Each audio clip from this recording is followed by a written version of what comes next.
শুভ সকাল বন্ধুরা, তোমাদের সকলকে জানাই সুপ্রভাত। আশা করছি তোমরা সবাই ভালো আছো। আমিও খুব ভালো আছি।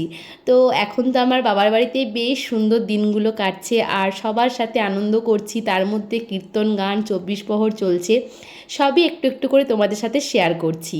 তো দেখো, এখন সকাল 9:30 বাজে। আজকে আমি ঘুম থেকে উঠেছি। কালকে রাত্রেবেলা অনেক দেরি করে কীর্তন শুনে বাড়ি ফিরেছি, তার জন্য এতটা লেট। তারপর আমার স্বাদের কাপে আমি অনেক দিন পর মায়ের কাছে দুধ চা খেলাম, তার সাথে একটা সুগার ফ্রি বিস্কুট। যাই হোক, তারপর সকালের খাওয়া দাওয়া হয়ে গেছে। আমি আর সেসব কিছু ভিডিও করিনি। এখন বাজে দুপুর 12:30 থেকে 12:40 এরকম টাইম। তো দেখো, আমি একটা মায়ের নরম তুলতুলে শাড়ি পরে রেডি হয়ে গেছি। কারণ কি, আমার অনেকগুলো শাড়ি ছিল, কিন্তু সেগুলো এতটাই আর কি ভারী আর গরমে পরার মতো নয়। তো তারপর মায়ের আলমারি খুঁজে খুঁজে আমি এই শাড়িটাকে বার করেছি পরার জন্য। আর ফ্যানের তলায় আছি বাড়িতে, তাতেও আর কি ঘাম হচ্ছে। আর কীর্তনের কাছে গেলে কি হবে বুঝতেই পারছো। আর মা দেখো আমার শাড়ি পরেছে, মানে মা মেয়েতে আজকে এক্সচেঞ্জ করেছিলাম। তো এখন এই যে কুঞ্জবিলাস গান যেহেতু আজকে সকাল থেকেই শুরু হয়েছে, সকাল 10টা থেকে, তাই আমরা দুজনে এখন চলে এসেছি। আর এলাম তখন আর কি কুঞ্জবিলাস গান প্রায় শেষের পথে, মানে আর 15 থেকে 20 মিনিট মতো হয়েছিল, তারপরে কিন্তু কীর্তন গান শেষ হয়ে গিয়েছিল। তো এখন হচ্ছে বাজিকরের সাপ খেলা, চলো দেখতে থাকো।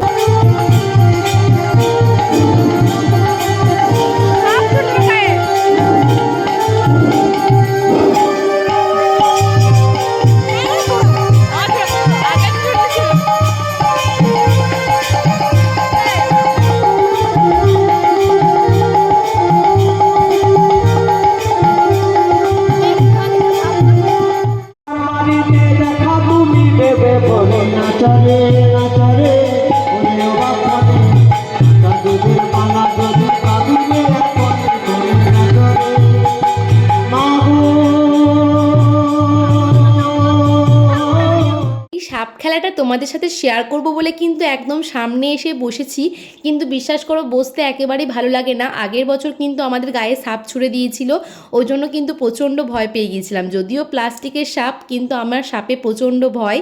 তো সে কারণে একটু ভয়ে ভয়ে ভিডিও করেছে, আর ওটাই বোনটাকে বলছিলাম, ও মাথায় হাত দিচ্ছে। তো দেখো, এই যে কীর্তন গানের শেষে ভজন আর কি শুরু হয়েছে, আর কীর্তন শেষ হতেও আর কি টাইম দেয়নি। সবাই দেখো প্রসাদ খাওয়ার জন্য বসে পড়েছে, মানে প্রসাদ পাওয়ার জন্য বসে পড়েছে। তো আমরা আর কি ফার্স্ট ব্যাচ আর কি বসিনি, একটু পরে বসেছিলাম। আর এই কীর্তন গানের শেষে কিন্তু খিচুড়ি মহাপ্রসাদ, এটা কিন্তু আমাদের অনেক বছর ধরে চলে আসছে, আর আমরা অনেক ছোট থেকেই দেখছি এটা। তো ওটা একটা খুব ভালো ব্যাপার। হয়তো গরমে খিচুড়ি খাওয়া একটু প্রবলেম, কিন্তু কত কত মানুষ আর কি কীর্তন গান শুনতে এসে মহাপ্রসাদ পায়, এটাও একটা ভালো ব্যাপার, তাই না? তো এইদিকে দেখো সবাই মহাপ্রসাদ খেতে বসেছে। আর গৌর মন্দির আর কি শেষ যে আর কি দধিকাদা হয়, মানে লাস্ট ফিনিশিং কীর্তন গান আর কি হচ্ছিল। আর মাকে বলছিলাম প্রসাদ খাবার জন্য, মা বলছে একটু পরে খাবো। এখন দেখতেই পাচ্ছ কীর্তন করছে সবাই মিলে। তো ততক্ষণে আমি আকাশের জন্য একটু প্রসাদ কিন্তু টিফিন বক্সে করে বাড়িতে রেখে এলাম, যেহেতু আস্তে আস্তে সন্ধে হয়ে যাবে, ও একটু প্রসাদ পাবে, সেজন্য আর কি রেখে এলাম।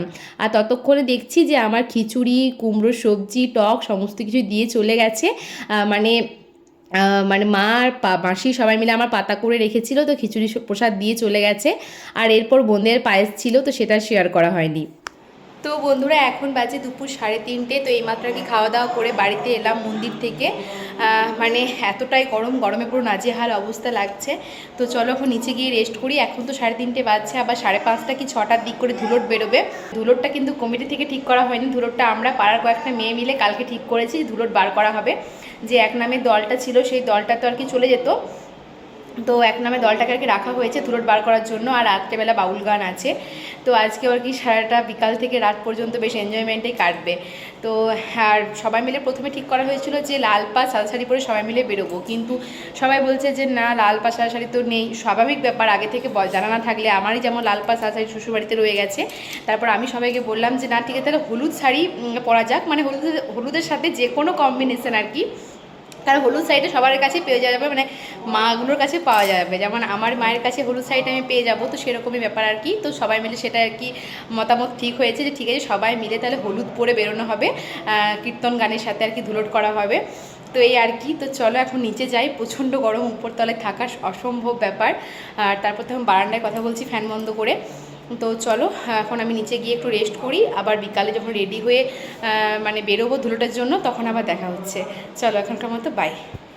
কি মেঘের অবস্থা গাইস, আমরা সবাই রেডি হয়ে হলুদ শাড়ি পরে দেখো আমাদের পুরো গ্যাংটা চলে এসেছে। আর এখন মেঘের অবস্থা খুবই খারাপ। এই যে দেখো একটা কিউটি পাই, এইদিকে একটা আছে, একদম কালো করে অন্ধকার করে মেঘ এসেছে। আমরা এত সাজুগুজু করলাম, আমাদের সাজুগুজু কেউ দেখবেই না। আবির মাখাবো সবাইকে। এইটুকু আবির, এইটুকু আরো ঘরে আছে। কই কই সবাইকে ডাক।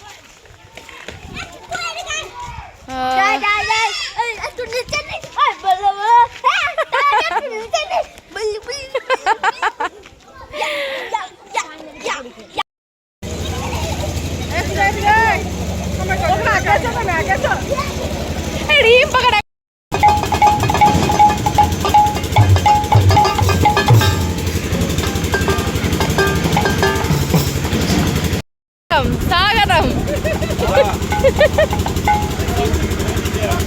আর রুবি লালা চালু করো।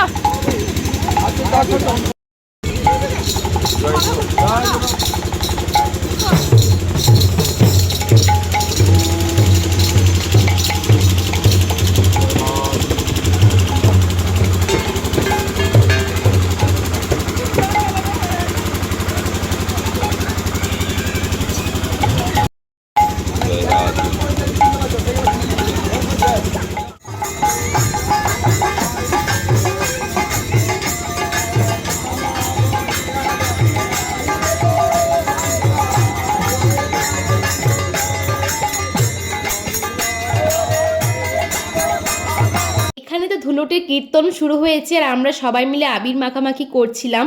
আর এরই মধ্যে কিন্তু ঝমঝম করে বৃষ্টি চলে এসেছে। আমরা সবাই মিলে তাড়াহুড়ো করে আর কি এই বাইরে থেকে স্টেজের মধ্যে গিয়ে আর কি কীর্তন আর নাচ করছিলাম।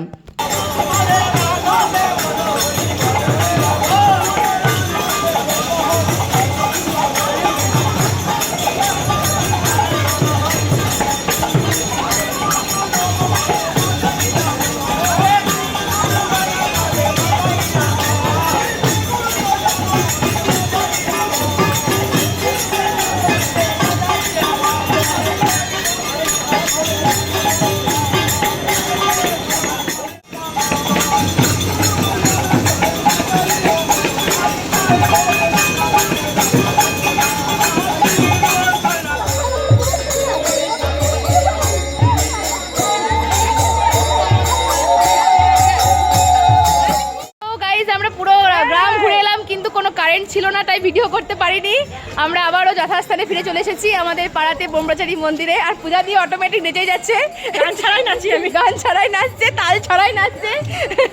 যাই হোক, তো চলো বাড়িতে গিয়ে তারপর দেখা হচ্ছে। এখন রাত 8:30 বাজে। দেখো ধুলোট করে বাড়িতে এসেছি আর আকাশ এসেছে 5 মিনিট মতো হলো আর কি। তো যখন আর কি আকাশ বাড়িতে আসে, আমি বাবা মা কেউ ছিলাম না, ভাই ছিল বাড়িতে। তো আকাশ বলছে বাপরে কত ধুলোট করে এলে, একদম আবির মেখে পুরো ভূত। সত্যি কথাই পুরো ঘেমে নিয়ে স্নান করে গেছি। তো এবার তো আর কি মাথার মধ্যে প্রচুর আবির আছে। চলো স্নান টান করে তারপরে আবার দেখা হচ্ছে তোমাদের সাথে। তো দেখো স্নান করে এলাম, এখন একদম রাত 9:30 মতো বাজতে যাই। তো আমি ওটা আকাশকে বলছিলাম সিঁদুর পুড়িনি, তো মুখটা কেমন ফাঁকা ফাঁকা লাগছে। তো রাত্রেবেলা তো বাউল গান আছে, তোমাদেরকে তো আগেই বলেছি সকালবেলা। তো এখন খাওয়া দাওয়া করে আমরা যাবো আর কি একটু গান টান শুনতে। যদিও ইচ্ছা করছে না, প্রচণ্ড টায়ার্ড লাগছে, সারাটা গ্রাম ঘুরেছি বুঝতেই পারছো। তো এই যে আকাশের জন্য প্রসাদ এনে রেখেছিলাম, তো সেটাই এখন আকাশকে দিলাম। মা রুটি ঘুগনি করেছে, কিন্তু সেগুলো বলছে খাবো না, আমার প্রসাদটাই খাবে বলছে। আর ওর যেহেতু কুমড়ো সবজি খুবই ফেভারিট, আর সত্যি কথায় প্রসাদটা বলতে নেই, দারুণ দারুণ হয়েছিল রান্না। ঠাকুরের প্রসাদের কোনো তুলনায় হয় না। তো দেখো ও আর কি খেয়ে নিচ্ছে, আর আমি ওর সাথে একটু খেয়েছিলাম। আর তারপর আমি যখন রেডি হচ্ছিলাম আর কি গান বাউল গান শুনতে যাওয়ার জন্য, ও আর কি ঘুমিয়ে পড়েছে। সত্যি কথাই ও সারাদিন প্রচণ্ড টায়ার্ড, দুর্গাপুর গিয়েছিল এক্সাম দিতে, তারপর বাড়ি গিয়েছে, বাড়ি থেকে আবার এখানে এসেছে। তো ওকে বললাম যে চলো কিছুক্ষণ দেখেই চলে আসবে, যখন এসেছো তখন একটু আর কি শুনে এসো। তো তাই আর কি ও যাচ্ছিলো। আমিও একবার বললাম যদি না যাবে তো না যাও, বলছে না একবার ঘুরে আসি। তো দেখো এই যে এখন চলে এসেছি, আমরা মন্দিরের সামনেই বসেছিলাম। আর এই যে আমার সাঙ্গাতিনের আমি এক জায়গাতেই বসেছিলাম। তো আমরা কিন্তু বেশিক্ষণ ছিলাম না, 4 থেকে 5টা গান শোনার পরেই কিন্তু বাড়িতে চলে গিয়েছিলাম। তো চলো একটু তোমরাও শুনে নাও।